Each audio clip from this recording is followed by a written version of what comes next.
So hello बच्चों, आज हम लोग बायोलॉजी का chapter 1 sexual reproduction in flowering plants पढ़ने वाले हैं। और ये चैप्टर पूरा अच्छे से एक्सप्लेन कर दूंगा मैं। कोई टेंशन मत लो, कोई स्ट्रेस मत लो, बस ये वीडियो देख लो। उसके बाद तुम कहीं पर भी चले जाना, कोई भी क्वेश्चन सोल्व कर लेना बायो का, तुम सेकंड्स में सोल्व कर दोगे। बस आ जाओ, चलो अभी स्टार्ट करते हैं। ठीक है, एक सेकेंड। इस चैप्टर में सबसे पहले हम लोग पढ़ने के वाले हैं, ये जान लेते हैं।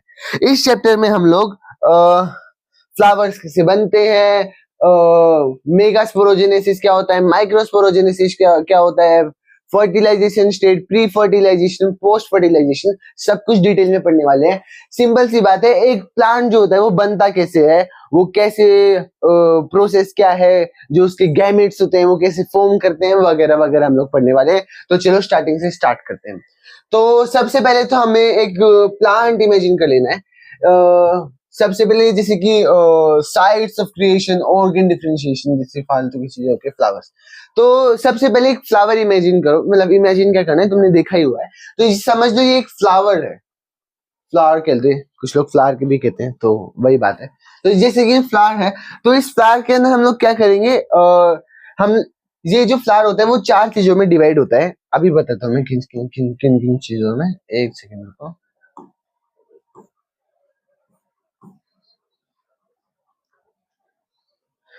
तुम्हें ये दिख रहा है, ये हमारा क्या है, ये हमारा फ्लावर है। तो इसके अंदर क्या होता है, ये जो होता है हमारा, इसे कहते हैं हम लोग, फर्स्ट ऑफ ऑल ये एक एंजियोस्पर्म फ्लावर है। जो एंजियोस्पर्म फ्लावर होते हैं वही सिर्फ रिप्रोडक्शन वाला काम कर सकते हैं, एंड जो सेक्सुअल रिप्रोडक्शन बाकी और कोई भी फ्लावर कोई नहीं कर सकता है। ठीक है, तो इसके अंदर हम पहले सबसे पहले प्री फर्टिलाइजेशन स्टेट देखेंगे, जिसके अंदर हम लोग कैलिक्स और कोरोला के बारे में जानेंगे कि कैलिक्स और कोरोला क्या होता है। कैलिक्स जो होता है वो सेपल्स होते हैं, जो कोरोला होते हैं वो पेटल्स होते हैं। तुमने फ्लावर के अंदर देखा होगा और बचपन में पढ़ा भी होगा कि भाई सेपल्स क्या होते हैं, पेटल्स क्या होते हैं, वो सब है। इन सब में ज्यादा डिटेल की जाने की जरूरत भी नहीं है।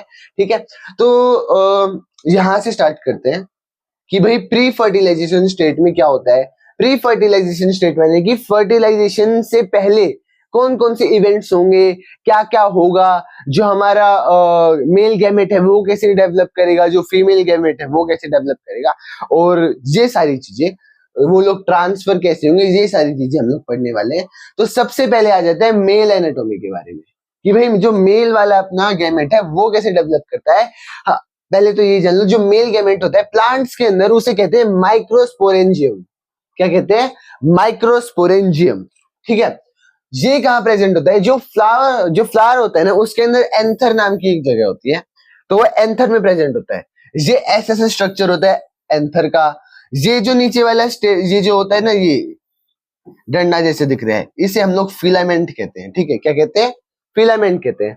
और अगर हम अब देखो मैं क्या करने वाला हूं, अब ये जो एंथर है इसको यहां से मैं डिटेल मतलब जूम करूं या जो भी करूं, ऐसे इसके अंदर जो है इस यहां से जूम करूं काइंड ऑफ, या इसका माइक्रोस्कोपिक व्यू ले तो फिर ये वाला स्ट्रक्चर हम लोगों के पास आ जाता है। कौन सा वाला? ये वाला स्ट्रक्चर।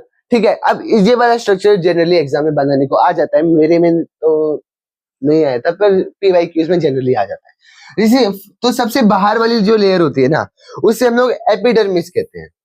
ठीक है, सबसे बाहर वाली, देखो इसके पास 4 लेयर होती है। एपिडर्मिस, एपिडर्मिस का क्या काम है कि भाई ये जो हमारा माइक्रोस्पोरेंजियम है ना, इसको प्रोटेक्ट करती है काइंड ऑफ। ठीक है, बाहर से मतलब 3 लेयर्स हो रहे हैं, और ये सबसे बाहर वाली लेयर है कौन सी? एपिडर्मिस। ये आउटर लेयर है, ये प्रोटेक्ट करती है, और जब डेहिसेंस होता है ना एंथर का, तब ये मदद करती है पोलन ग्रेन को बाहर निकलने में। तो फिर आता है एंडोथीसियम, इसे हम लोग हाइपोडर्मिस भी कहते हैं। इसका भी वही काम है कि ये प्रोटेक्शन वगैरह करती है, और जो हाइपोडर्मिस होता है ये मॉइस्चर को एब्जॉर्ब भी करता है। ठीक है, और फिर आ जाता है मिडल लेयर, इसका कोई खास काम है नहीं, ये प्रोटेक्ट वगैरह करता है। तीनों का काम मोस्टली प्रोटेक्टिव इन नेचर है, एंड नाम याद करना जरूरी है, इनका फंक्शन कोई नहीं पूछता जनरली। ठीक है, अब आ जाता है टेपिटम। क्या होता है? जो ये टेपिटम है, ये सबसे ज्यादा इनर मोस्ट लेयर होती है, जो सबसे ज्यादा पास होती है माइक्रोस्पोरेंजियम के, एंड इसके बहुत सारे फीचर्स हैं। सबसे पहले तो ये ये सबसे पहले क्या करते हैं, नोरिशमेंट प्रोवाइड करते हैं पोलन ग्रेन को, ठीक है। और ये जो टेपिटम होते हैं ये बाइन्यूक्लिएटेड होते हैं, यानी कि इसके अंदर ज्यादा न्यूक्लियस होते हैं, पोलीप्लोइड होती है, ठीक है। तो ये टेपिटम का फीचर है। अब यहाँ पर ये जो मैंने चारों एक्सप्लेन कर दिया, अब इसको तुम यहाँ पर देख सकते हो कि देखो देखो ये जो एपिडर्मिस है ये सबसे बाहर है, फिर एंडोथेलियम ये इससे थोड़ा अंदर है, टेपिटम सबसे पास है इसके, दिख रहा है। ये हमारे माइक्रोस्पोरेंजियम है, और ये जो चार बने हुए हैं इसे हम लोग क्या कहते हैं, इसे हम लोग कहते हैं माइक्रोस्पोरेंजियम टेट्राड, ठीक है। एक टेट्राड स्ट्रक्चर होता है, ठीक है, इसका टेट्राथिकस स्ट्रक्चर कहते हैं, ठीक है। और ये स्पोरेंजिनियस टिश्यू के अंदर सारा प्रेजेंट है, सारा का सारा, ठीक है। अब हम लोग इसको डिटेल में समझेंगे कि ये तो हमने बाहर बाहर से स्ट्रक्चर पढ़ लिया कि भाई प्लांट था, प्लांट के अंदर ये एंथर नाम का कोई स्ट्रक्चर वर्क्चर होता है, और उसको हमने जूम करके देखा माइक्रोस्कोपिक लेवल पे, तो ये स्ट्रक्चर बन के आ गया। और इसके अंदर हमने क्या देखा कि चार वो थे हमारे लेयर्स थी, उन चारों को देखा, इनका काम क्या है, ये क्या काम करते हैं। अब आगे बढ़ जाते हैं। अब भाई ये जो माइक्रोस्पोरेंजियम है ये बनता कैसे है, ये देखो कहानी की तरह कि एक छोटा बच्चा था, वो बना कैसे, तो बस वही है। तो माइक्रोस्पोरोजिनेसिस ये प्रोसेस का नाम है, formation of microsporangium from PMC और एमएमसी। एमएमसी और पीएमसी क्या है, पोलन मदर सेल या microspore mother cell in sporogenous tissue by meiosis is known as microsporogenesis, is the process known as माइक्रोस्पोरोजिनेसिस, ठीक है। तो सबसे पहले तो एमएमसी था, माइक्रोस्पोर मदर सेल। एमएमसी सबसे नीचे आएगा, एमएमसी कह लो या इसे पीएमसी कह लो, एक ही बात है। ये जब जाएगा मियोसिस के अंदर तो माइक्रोस्पोर टेट्राड बनेगा, मैंने बताया था। तो ये माइक्रोस्पोर टेट्राड बनेगा और फिर ये चारों अलग अलग हो जाएंगे, एक ये एक ये एक ये एक ये, इसे हम लोग कहेंगे मैच्योर पोलन ग्रेन, ठीक है। अब हम इसमें से एक को पकड़ लेते हैं जो फ्यूचर में जाके डेवलप होगा। तो फिर इसके अंदर दो मैं बताता हूं, देखो ये दो अंदर से दो पार्ट्स में डिवाइड हो गया, दिख रहा है, एक एरा और एक एरा। ऊपर वाले को कहते हैं वेजिटेटिव सेल और नीचे वाले को कहते हैं जनरेटिव सेल। अब इसके फीचर्स क्या होंगे, सीधी सी बात है, जनरेटिव छोटा है, वेजिटेटिव बड़ा है, सीधी सी बात है। इसके अंदर देखो बड़ा न्यूक्लियस है, ये न्यूक्लियस है, इसके अंदर बड़ा न्यूक्लियस है, इसके अंदर छोटा न्यूक्लियस है। ये सब इसके फीचर्स है, ये याद करने की जरूरत है, याद भी करने की जरूरत नहीं है भाई। ये बाहर वाला इसको हम बोलेंगे एक्साइन, अंदर वाले को बोलेंगे इंटाइन। जो इंटाइन होता है ना भाई, इंटाइन बना होता है सेल्यूलोस और पेक्टिन से, और जो एक्साइन होता है ना वो बना होता है एक बहुत स्ट्रॉन्ग टिश्यू से, ठीक है। इतना ही जरूरी है, बाकी सब कुछ नहीं है। आ जाओ आगे। ओके तो अब पढ़ लेते हैं फीमेल एनाटॉमी के बारे में कि भाई फीमेल वाले देखो, उस मेल वाले को कहते हैं माइक्रोस्पोरोजेनेसिस, इसको कहेंगे मेगास्पोरोजेनेसिस। तो अब फीमेल वाला जो पार्ट है प्लांट के अंदर, ठीक है, उसके बारे में। तो भाई ये होती है ओवेरी, ये होता है स्टाइल, ये होता है स्टिक। भाई ये सब कुछ तुम लोगों ने छोटी क्लासेस में पढ़ा है 9th-10th के अंदर अच्छे से, पर जब भी ये सब बता रहा हूं मैं जरूरी है क्योंकि आ सकता है एग्जाम में। तो ओव्यूल और आर्की, ओव्यूल कैसा स्ट्रक्चर है ओव्यूल का, वही है। तो फिर फ्यूनिकल होता है इसका स्ट्रक्चर, फिर यहाँ से हाइलम होता है। अब भाई ये सब याद ही करना पड़ेगा और कोई ऑप्शन नहीं है तुम्हारे पास। मैं ट्रिक बता सकता हूँ कि बीच वाला तो हमेशा न्यूसेलस होता है, ठीक है। अब न्यूक्लियस और न्यूसेलस में कंफ्यूज मत हो जाना भाई। न्यूसेलस क्या होता है, central mass of cells with abundant food reserve, मतलब कि अच्छा खासा फूड रिजर्व होता है इसके अंदर, उसे कह रहे हैं न्यूसेलस। ये होता है 2n, 2n का मतलब क्या होता है, 11th क्लास में पढ़ा होगा, डाइप्लोइड होता है, डाइप्लोइड। और 1n का मतलब क्या होता है, हैप्लोइड। हम इंसान क्या है, डाइप्लोइड। और जो हमारे बच्चा होगा वो क्या होगा, स्टार्टिंग में हैप्लोइड, पर धीरे धीरे जब उसके अंदर क्रोमोसोम आ जाएंगे तो क्या होगा, तब वो डाइप्लोइड हो जाएगा। सिंपल सी चीज है, सेकंड्स में याद हो जाएगा। अब नीचे वाले एन को कहेंगे चलाजाइन, सीधी सी बात है भाई, जहां से जाते हैं उसे चला जाए, तो कहते हैं कि भाई तू चले जा, चले जा, ठीक है। तो वही ऐसे करके याद हो जाएगा कि चला जा, इसे चलाजाइन कहते हैं। और ऊपर वाला एंड होता है इसे माइक्रोपाइलेंट कहते हैं, ठीक है। काइंड ऑफ ऐसे ऐसे करके तुम याद कर सकते हो, और कुछ इसमें खास ट्रिक वगैरह है नहीं, पर स्टिल आ जाओ। एक और चीज बता देता हूं तुम्हें यहाँ पर, अगर मल्टीपल ओवेरी होगा, मल्टीपल ओव्यूल होगा ना, या मल्टीपल कार्पल होगा, तो उसे ठीक है ओके। दो चीजें होती है, अगर मल्टीपल कार्पल होगा तो उसे मल्टी कार्पलरी कहेंगे, और जिसका एक कार्पल होगा तो उसे मोनो कार्पलरी कहेंगे। ठीक है, बस ये थोड़ा सा था। अब आगे देखते हैं। अच्छा, अब मेगास्पोर कैसे बनता है? हमने माइक्रोस्पोर देख लिया कि माइक्रोस्पोर भाई ऐसे ऐसे बनता है और इसकी लोकेशन यहाँ पर है। अब मेगास्पोर क्या बनता है? मेगास्पोर भी बनता होगा ना कहीं पर, उसकी लोकेशन अभी दिखाई थी। ठीक है, तो गैमेटोजेनेसिस कहते हैं, मतलब कि फॉर्मेशन ऑफ गैमेट। ठीक है, अब माइक्रोस्पोरोजेनेसिस मेल का था और यहाँ पर फीमेल का है। इन लोगों ने कंपेयर, कोई नहीं, जैसे हमने अभी पढ़ा था कि माइक्रोस्पोर था, एमएमसी था, डाइप्लोइड था, मियोसिस हुआ, टेट्राड बना है, मतलब एक का चार बना, एक का चार बना ना, एक का चार बन गया, और उसके बाद फिर 1000 ऑफ पोलन ग्रीन बन गए। ठीक है, आसान था। अब मेगास्पोरोजेनेसिस देख लो कि एमएमसी था, मेगास्पोर मदर सेल, फिर मियोसिस हुआ। अभी मैं अच्छे से बताता हूँ, एक सेकंड रुको।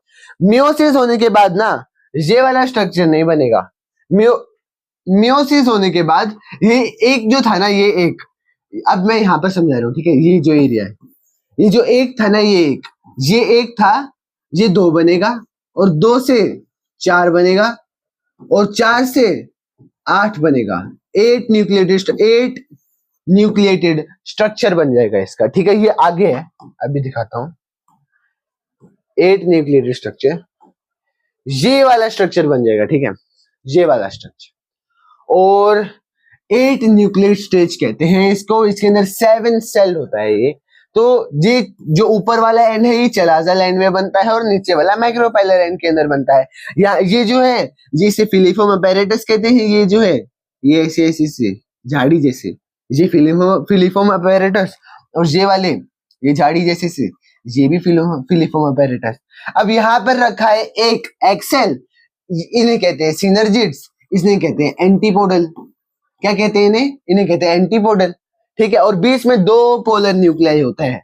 अब ये वाला जो टॉपिक है ये सबसे ज्यादा इंपॉर्टेंट है, क्योंकि इससे सबसे ज्यादा कॉन्सेप्ट पूछे जाते हैं, और ये स्ट्रक्चर भी सबसे ज्यादा पूछा जाता है इस चैप्टर के। ठीक है, अगर क्वेश्चन आया तो ये आएगा, नहीं तो आएगा ही नहीं।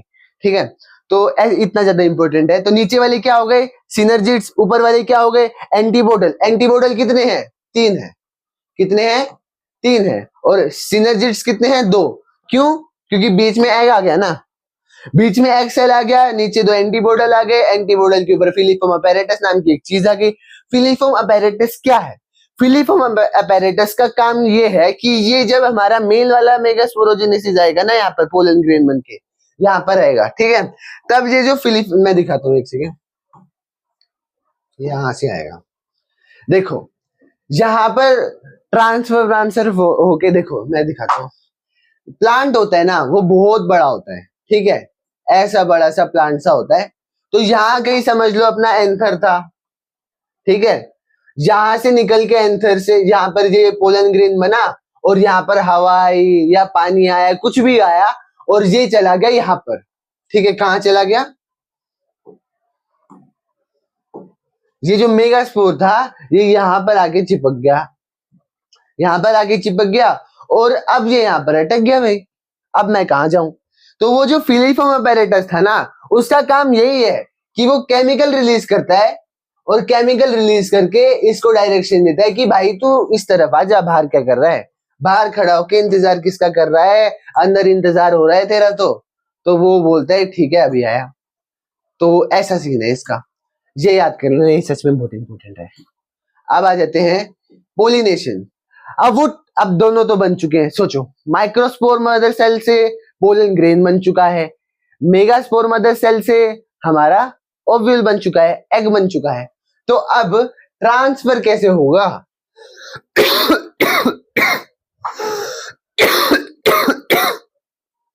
अब ट्रांसफर कैसे होगा हमारे किसका? पोलन ग्रेन का ट्रांसफर कैसे करें मेरे भाई? तो उसके है ना कई सारे प्रोसेसेस होते हैं। सबसे पहले हम लोग पढ़ेंगे कि ट्रांसफर होने के लिए कुछ चीजें भी चाहिए होती हैं, कोई कंडीशंस भी है कि ट्रांसफर किन सिचुएशंस में होगा। तो सबसे पहले वो पढ़ते हैं कि पोलिनेशन का मतलब समझ गए, ट्रांसफर ऑफ पोलन ग्रेन बहुत आसान है। टू स्टिग्मा, वो जो ऊपर वाला ऐसे ऐसे करके पार्ट था ना, ये वाला जो ऐसे पार्ट था ना, इसे स्टिग्मा कहते हैं, इसे स्टाइल कहते हैं, और इसे ओवल कहते हैं। ठीक है, एक सेकंड रुको, समझ गए ना। अब यहाँ पर देखो, ऑटोगेमी। ऑटोगेमी क्या होता है? जब transfer to the exact same flower, जब हमारा जो फ्लावर है और जो हमारा एंथर है, जो हमारा पोलन ग्रेन है और जो हमारा ओव्यूल है, मतलब कि मेगास्पोर जो हमारा पोलन ग्रेन है और ओव्यूल है, वो एक ही प्लांट पे और एक ही फ्लावर पे लाई करे, मतलब कि वहां पर हो, तो ऑटोगेमी नाम हो जाता है उसका। इसके अंदर सेल्फ पोलिनेशन होता है, ठीक है। गिप्टोगेमी क्या है? सेम प्लांट पर डिफरेंट फ्लावर, फ्लावर अलग अलग है पर प्लांट एक है, ठीक है। और जेनोगेमी में डिफरेंट प्लांट, प्लांट ही डिफरेंट है, फिर फ्लावर कहां से आए? तो समझ रहे हो, सेम प्लांट है पर डिफरेंट फ्लावर है, डिफरेंट प्लांट है, इसके अंदर सेम फ्लावर है तो प्लांट भी तो सेम ही होगा यार, समझ गए। ये देख लो स्ट्रक्चर भी कि भाई फ्लावर अलग अलग है तो एक कूद के चला गया, यहाँ प्लांट ही अलग अलग है, किसमें? सेनोगेमी में। इसके अंदर गिप्टोगेमी में हमारा फ्लावर ही अलग अलग है, बस समझ गए। अब आगे बढ़ते हैं, अब आगे देखते हैं कि ट्रांसफर कैसे कैसे होता है। ट्रांसफर होता है, ट्रांसफर तो वैसे बहुत सारे प्रोसेसेस से होता है पर हमारे सिलेबस में ये 3 है। क्या? विंड वाला, इसे कहते हैं एनिमोफिली। फिर आता है हमारा वाटर वाला, इसे कहते हैं हाइड्रोफिली। इंसेक्ट वाला एंटीमोफिली। इंसेक्ट वाला ज्यादातर इंपॉर्टेंट होता है, मैक्सिमम क्वेश्चन इसी से ही आते हैं, पर इनसे भी पूछ लेते हैं। क्यों? दिखाता हूं, क्योंकि डिफरेंस देखो। पोलन ट्रेट्स, जो हमारा पोलन ग्रेन बन गया है वो कैसा होना चाहिए? विंड पोलिनेशन होने के लिए, यानी कि जब हवा आएगी, अभी मैंने बताया था ना, हवा से उड़ के जाने के लिए क्या क्या इसके पास ट्रेट्स होने चाहिए, क्या क्या कैरेक्टर्स होने चाहिए, क्या क्या होने चाहिए? हल्का होना चाहिए, यानी कि लाइट होना चाहिए, नॉन स्टिकी, कहीं पर भी चिपक ना जाए ऐसा होना चाहिए, और विंग होना चाहिए, यानी कि पंखे, मतलब कि इसके पंख आ गए, विंग आ गए, ये दिख रहे हैं, ऐसा होना चाहिए। इसका स्ट्रक्चर कोई नहीं पूछेगा, ये बस समझाने की। अब आ जाते हैं कि भाई जब हम पानी में करेंगे, जब पानी में पोलिनेशन होगा तो फिर कैसा होना चाहिए हमारा पोलन ट्रेट? जो हमारा पोलन ट्रेट होना चाहिए वो लॉन्ग होना चाहिए, प्रोटेक्टेड होना चाहिए, ठीक है, और उसके अंदर कवरिंग होनी चाहिए, और वो भी नॉन स्टिकी होना चाहिए, ठीक है, वो भी क्या होना चाहिए? नॉन स्टिकी होना चाहिए। अब आ जाते हैं इंसेक्ट वाला एंटीमोफिली, ये बहुत जरूरी है, ये स्टिकी होना चाहिए भाई। स्टिकी क्यों होना चाहिए? ये लाइट हो, लाइट भी होना चाहिए, ये भी फर्क पड़ता है। स्टिकी क्यों होना चाहिए? स्टिकी इसलिए होना चाहिए कि कभी भी जो हमारा फ्लावर या प्लांट है या इंसेक्ट, मैं बताता हूँ, जो इंसेक्ट अगर किसी प्लांट के ऊपर आके बैठ गया तो फिर उससे उसके पंखों पे या कहीं पर भी उसके बॉडी के पार्ट पे चिपक जाए पोलन ग्रेन, और फिर वो जब जाएगा दूसरे प्लांट में तो वहां पर जाके वो मतलब उड़ के बैठेगा ना, तो फिर वहां पर जाके वो पोलन ग्रेन झड़ जाएगा तो फिर आगे जाके वो पोलिनेशन कर सकता है। तो ये इसलिए स्टिकी होना चाहिए इंसेक्ट वाला। अब आ जाते हैं कि स्टिग्मा, स्टिग्मा क्या क्या ट्रेट होने चाहिए, स्टिग्मा के क्या कैरेक्टर होने चाहिए, स्टिग्मा अपना कैसा होना चाहिए यार? विंड के लिए बड़ा होना चाहिए, लार्ज होना चाहिए। अरे स्टिग्मा बड़ा होगा तो इतनी ज्यादा हवाएं जा रही है, उनके अंदर ये छोटे छोटे आएंगे ना पकड़, तो इसलिए फेदरी होना चाहिए, ठीक है, वेल एक्सपोज्ड होना चाहिए, लॉन्ग। अब वाटर की बात करते हैं कि लॉन्ग कोइल्ड स्टॉक्स होने चाहिए, ऐसे से दिख रहे हैं, इन्हें कोइल स्ट्रक्चर कहते हैं, ऐसे होने चाहिए। एग्जांपल वेलिस्नेरिया, ठीक है। और इसके जो होते हैं ना इंसेक्ट वाले की, इसके स्टिकी होना चाहिए स्टिग्मा, क्योंकि जब ये चिपकने वाले होने चाहिए ना, स्टिकी स्टिकी, समझ गए। फिर आ जाते हैं फ्लोरल, कि जो हमारा फ्लावर का डिजाइन है वो कैसा होना चाहिए, और रिवार्ड्स भी देने चाहिए। कि रिवार्ड्स क्यों देने चाहिए बताता हूं मैं। जो इंसेक्ट होते हैं ना, अब इंसेक्ट किसी प्लांट पर क्यों बैठेगा? नेक्टर चूसने के लिए, भाई उसको भी तो भूख लगती है, वो भी तो कुछ खाएगा पिएगा, तो वो नेक्टर चूसेगा भाई। तो नेक्टर के लिए जब वो नेक्टर इस पौधे से अपना खाना वाना चूस रहा होगा या सक कर रहा होगा, तब यहाँ पर इसके शरीर पर पोलन ग्रेन चिपका देगा प्लांट, फायदा हो रहा है ना, कोएवोल्यूशन हो रहा है, ठीक है। तो अब इसलिए जरूरी होना चाहिए फ्लोरल रिवार्ड इंसेक्ट के लिए। इंसेक्ट का हो गया अपना, ठीक है, इंसेक्ट का हो गया। ये नेक्टर प्रोड्यूस नहीं करेगा वाटर के अंदर, क्यों नहीं करेगा? क्योंकि वाटर के अंदर मतलब ही नहीं है ना। तो female flowers remain submerged on reach surface. जो हमारे फीमेल वाले फ्लावर्स होने चाहिए वो इजीली रीचेबल हो जाने चाहिए, ठीक है। ये कलरलेस होते हैं, विंड वाले, नेक्टर की कोई जरूरत है नहीं इनको, सिंगल ओव्यूल है और इनफ्लोरेसेंस की जरूरत होती है, ठीक है। अब इनके एग्जाम्पल देख लेते हैं। कौन, ग्रासेस किसके हो गए, विंड के, ठीक है। फिर वेलिस्नेरिया, जोस्टेरा, ये अजीब अजीब से नाम किसके हैं, वोटर के। इंसेक्ट का यूका, और बड़े छोटे और बड़े यूका याद कर लो, और फिर जो भी बड़ा नाम आ जाए एमोर्फोफेलस जैसे बड़े नाम आ जाए तो वो इंसेक्ट के अंदर डाल देना, बस सिंपली हो जाएंगे। अब आते हैं नेक्स्ट पे। अब भाई हमने पोलिनेशन कर लिया, अब हमारे जो थे, जो माइक्रोस्पोर वाला पोलन ग्रेन भी बना लिया, और इस तरफ हमारा ओव्यूल भी बन के रेडी हो गया, और हमें पता भी चल गया कि ट्रांसफर कैसे होगा। पर है ना, जो हमारे साइंटिस्ट वगैरह होते हैं वो ये सोचते हैं कि भाई हमें ना इस ट्रेड का ये वाला प्लांट चाहिए, हमें चाहिए नहीं दूसरे ट्रेड का। अगर मैंने कैसे बताऊं, जो तुम्हारा चैप्टर 4 है उसके अंदर आएगा, अगर भाई मेरे को जो पी प्लांट है, जो मटर का प्लांट होता है, उसके अंदर जो मेरे मटर के दाने होने चाहिए वो पीले रंग के होने ही नहीं चाहिए, होने ही नहीं चाहिए। कब नहीं होंगे, जब जो इसके अंदर के जो ये फॉर्मेशन हुआ है इसका, जब इसके अंदर का मेगास्पोर का अगर ट्रेट वैसा होगा तब नहीं होगा। तो हमारी मर्जी से हम ट्रेड भी कर सकते हैं, वो बायोटेक्नोलॉजी का टॉपिक है, मैं इसलिए बता रहा हूँ इस टॉपिक का यूज क्या है। ये जो अभी हम पढ़ेंगे इसका नाम है आर्टिफिशियल हाइब्रिडाइजेशन, इस टॉपिक का। इससे हमारी क्रॉप इंप्रूव होती है, क्यों, क्योंकि इससे हमारी मर्जी का एंथर का पोलन ग्रेन आएगा, हमारी मर्जी से स्टिग्मा पे वो वाला पोलन ग्रेन बैठेगा जो जरूरी है, जो हमें चाहिए। तो ऐसे इमैस्कुलेशन फर्स्ट प्रोसेस होती है, इसके अंदर हम कुछ नहीं करते, सीजर लेते हैं, सीजर लेके रिमूवल ऑफ एंथर कर देते हैं। रिमूवल ऑफ एंथर क्यों, क्योंकि उस प्लांट के होंगे तो उसे हटा देंगे, चल हट। और उसके बाद बैगिंग आ जाता है, बैगिंग कर देते हैं, हमने रिमूव करा प्लांट के आसपास के एंथरों को, उसके बाद हमने बैग पहना दिया इसको कि भाई बच के रहना चाहिए, कोई और नहीं आ जाना चाहिए। उसके बाद डस्टिंग कर दिया, डस्टिंग क्यों कर दिया, हमारी मर्जी का पोलन ग्रेन छिड़क दिया उसके ऊपर, और फिर से बैग चढ़ा दिया उसके ऊपर, उसे कहते हैं रीबैगिंग, जिससे कि हमारा काम हो गया, समझे, हो गया भाई काम। अब आ जाते हैं ये स्पेशल सेल। अब कुछ प्रॉब्लम्स भी होती है, ठीक है। प्रॉब्लम्स क्या क्या होती हैं वो बताता हूं मैं।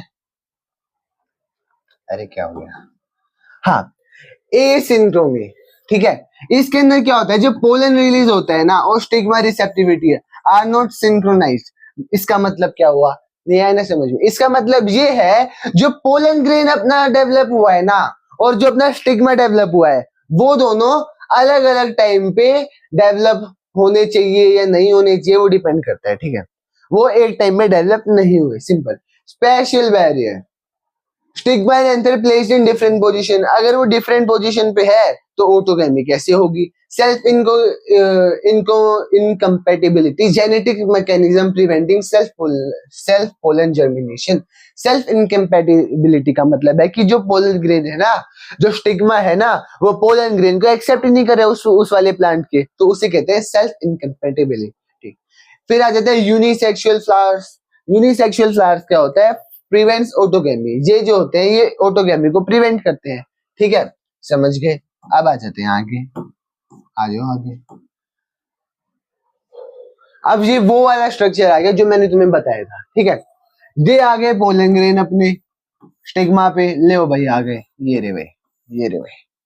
यहाँ आ गया ओव्यूल भाई अपना, यहाँ आ गया माइक्रोपाइलैंड अपना, यहाँ आ गया चलाजा लैंड अपना, क्या आ गया, चलाजा लैंड अपना, ठीक है। ये है अपनी पोलन ट्यूब, पोलन ट्यूब की एंट्री हो गई यहाँ से एंट्री हो गई भाई। फिलीफोम अपैरेटस ने निकाल दिया, इसको डायरेक्शन दे दी, और केमिकल डायलॉग इसे कहते हैं केमोट्रोपिज्म। केमोट्रोपिज्म किसे कहते हैं, केमोट्रोपिज्म कहते हैं जब पोलन ग्रेन को डायरेक्शन दिखाने के लिए हमारा फिलीफोम अपैरेटस क्या भेजता है, केमिकल भेजता है। हो गया खत्म, आ जाओ आगे। अब अपना पोलन ग्रेन आ चुका है, अब फर्टिलाइजेशन शुरू होगा। पोलन ग्रेन अपना आ चुका है इसके अंदर, आ गया है तो क्या होगा, आ गया है तो भाई हमारे पास क्या था, 3 एंटीबॉडल ऊपर थे, है ना, 3 एंटीबॉडल ऊपर थे, ये तो हो जाते हैं गायब भाई, उसकी पोलैंड ग्रेन की एंट्री होती है, ये डर के भाग जाते हैं, गायब हो जाते हैं। फिर आ जाते हैं सिनर्जिड्स, सिनर्जिड्स भी गायब हो जाते हैं अपने। रह क्या गया, रह दो चीजें गई भाई, दो चीजें क्या रह गई, दो चीजें रह गई, एक रह गया अपना पोलर न्यूक्लियाई, पोलर न्यूक्लियाई कितने थे, दो, बीच में थे ना, दो पोलर न्यूक्लियाई थे रह गए बीच में, और एक रह गया नीचे एग, समझ गए। अब दो पोलन ट्यूब आती है भाई, ठीक है, एक पोलन ट्यूब तो जुड़ जाती है पोलर न्यूक्लियाई से और एक जुड़ जाती है एग से, ठीक है।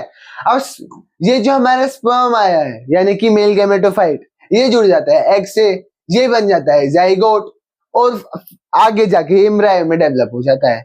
अब आ जाता है नेक्स्ट, ये जो पोलर न्यूक्लियाई है, इससे जब हमारा पोलन ट्यूब आगे जुड़ेगा तब ये बनाएगा प्राइमरी एंडोस्पर्म वाला फीचर, नहीं ये क्या बनाएगा, ट्रिपल फ्यूजन, ठीक है। इस प्रोसेस का नाम क्या है, ट्रिपल फ्यूजन। उस प्रोसेस का नाम क्या है, सिंगेमी। इन दोनों को एक साथ बोले तो क्या बोले, डबल फर्टिलाइजेशन। जब अपना पोलन ट्यूब एग सेल के साथ आके मिला तब वो बना जाइगोट, ठीक है। जब अपना पोलन ट्यूब दोनों पोलर न्यूक्लियाई के साथ आके मिला तब वो बना प्राइमरी एंडोस्पर्म, ठीक है, प्राइमरी एंडोस्पर्म। हाँ, तो इसे कहेंगे ट्रिपल फ्यूजन, इसे कहेंगे सिंगेमी, और दोनों को बोल के एक साथ बोलेंगे तो डबल फर्टिलाइजेशन। ये भी काफी इंपॉर्टेंट टॉपिक था।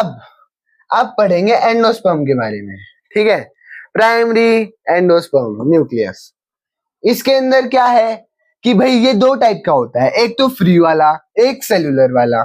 जो फ्री वाला होगा उसके अंदर न्यूक्लियर डिवीजन अच्छे से पहले हो जाएगा, इसके अंदर सेल वॉल का फॉर्मेशन पहले होगा और बाद में न्यूक्लियस का फॉर्मेशन होगा। इसका एग्जांपल क्या है, कोकोनट का पानी, और इसका एग्जांपल क्या है, नीचे वाले का, सेलुलर वाले का।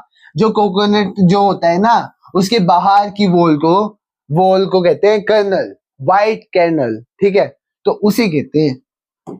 आ जाओ, अब ये स्ट्रक्चर आ गए मोनोकोट और डाइकोट के। अब भाई ये तो याद ही करना पड़ेगा, और कुछ है नहीं इसमें। ऊपर वाले को, बाहर वाले का एपिकोटाइल, बीच वाले दो को सोटेलिडो को, और नीचे फिर हाइपोकोटाइल। तो ऐसे करके याद हो जाएगा, मैंने तो ऐसे याद किया था। आ जाओ,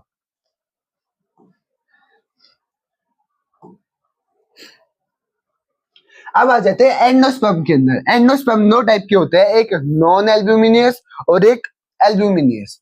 जो नॉन एल्ब्यूमिनियस होगा इसके अंदर क्या होगा, एंडोस्पर्म इज कंप्लीटली कंज्यूम्ड। जो एंडोस्पर्म होगा वो कंज्यूम्ड हो चुका होगा, एल्ब्यूमिनियस में एंडोस्पर्म जो होगा वो कंज्यूम नहीं हुआ होगा। सिंपल। पेरिस्पर्म क्या होता है, रिमेनेंट्स ऑफ न्यूसेलस, ठीक है, जो सर्वाइव कर जाते हैं। इसका एग्जांपल ब्लैक पेपर होता है, ठीक है, और कुछ नहीं है खास। आ जाओ, ठीक है। ये भी थोड़ा जरूरी है। अब दो टाइप के फ्रूट होते हैं, फ्रूट एक टाइप का नहीं होता, दो टाइप के होते हैं। एक होता है ट्रू फ्रूट, एक होता है फॉल्स फ्रूट। फॉल्स फ्रूट के अंदर क्या होता है भाई, फॉल्स फ्रूट वो फ्रूट होता है जिसके अंदर थैलेमस होता है। थैलेमस क्या कहते हैं, इस लाइन को थैलेमस कहते हैं भाई, ठीक है। Develop strictly from fertilized ovary, ठीक है, जैसे मैंगो, इसका एप्पल, ठीक है। आ जाओ, पार्थिनोकार्पिक फ्रूट कौन से होते हैं, पार्थिनोकार्पिक वो फ्रूट होते हैं जो डेवलप हो जाते हैं बिना फर्टिलाइजेशन के, उन्हें कहते हैं पार्थिनोकार्पिक फ्रूट। जैसे कि बनाना। अब आ गया, जो इसकी जरूरत नहीं है। हाँ, अब हमने क्या क्या पढ़ा ये देख लेते हैं कि भाई ये सब हुआ कि पेरेंट प्लांट था, मियोसिस हुआ, गैमेट्स जनरेट हुए, गैमेट्स का फॉर्मेशन हुआ, फर्टिलाइजेशन हुआ, फिर जाइगोट बने और सीड फॉर्मेशन हो गया, ठीक है। अब एसेक्सुअल रिप्रोडक्शन से एपोमिक्सिस नाम की चीज होती है। Formation of seed without fertilisation is known as apomixis. Parthenocarpic fruit क्या था, formation of fruit without sexual reproduction, ठीक है, या फिर फर्टिलाइजेशन, वही बात है। ऐसी formation of seed without fertilisation. Polyembryony क्या होता है, जिसमें ज्यादा है, पोली यानी कि ज्यादा, इम्ब्रो यानी कि इम्ब्रायो, तो पोलीमरायो से क्या समझ में आता है? जिसके अंदर मल्टीपल इम्ब्रायो हो उसे कहते हैं पोलीमरायो। इजीली आ गया समझ में? बस यही सब था।